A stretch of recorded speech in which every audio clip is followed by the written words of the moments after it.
Hello, and welcome to Five for Friday for this Friday, January 21st. Coming to you yet again from my second office here in Bayfield. And I've got some interesting stories to share with you this week. Let's start with a group of stories for topic number one, the rich get richer.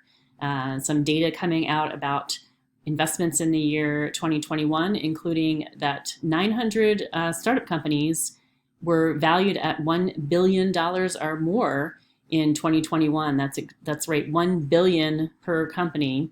That's more than we've ever seen before. And the startups are just growing faster than we've seen since maybe that bubble burst a while back again. So something to keep an eye on. In addition, one of the big growing areas is space travel. And all those super rich people apparently are buying mega yachts with their money. The increase in yacht loans was up about 40% this year. So some interesting stories. Let's look at story number two. It has to do with economic forecasting for the year 2022. And the economists are adjusting their forecast downward a little bit, mainly due to the Omicron virus.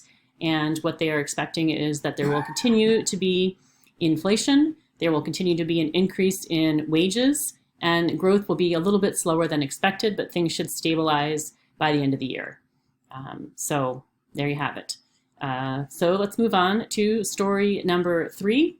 Story number three, is it time for you to create an NFT for your small business? Lots of trending activity with NFTs, starting with Walmart, who has put a trademark on their new plan for a virtual Walmart full of virtual merchandise that you can buy with their own planned cryptocurrency and collect and become a loyal customer with their own personalized Walmart NFTs.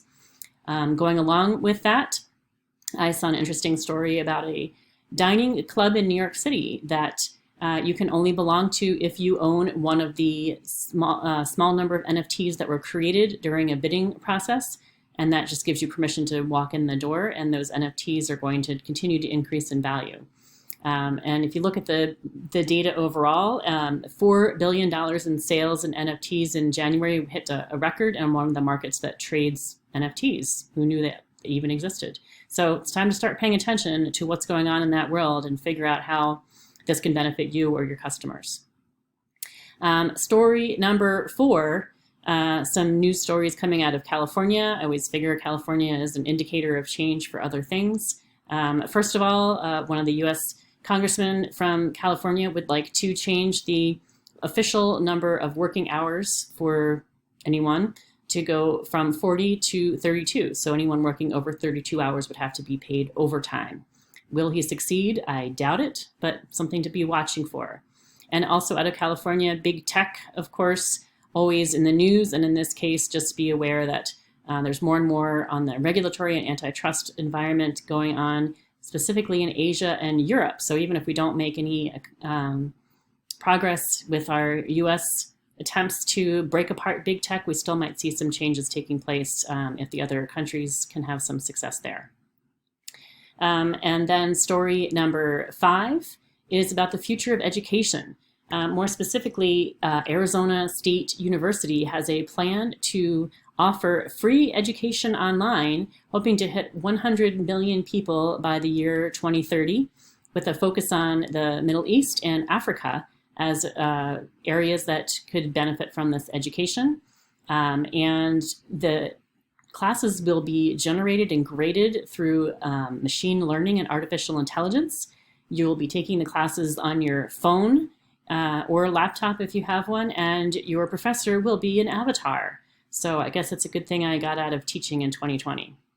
And my final bonus story for you is there's a new sport that is becoming hugely popular, and maybe you haven't heard of it before, but it's called Teqball, Teqball. And it's a combination, believe this or not, of ping pong and soccer. Might be worth checking out the video on how to play that. So make sure you take a look at the PDF attached to the video and learn a little bit more about this new sport. So I hope you have a good weekend, and I'll look forward to seeing you next week. Thanks.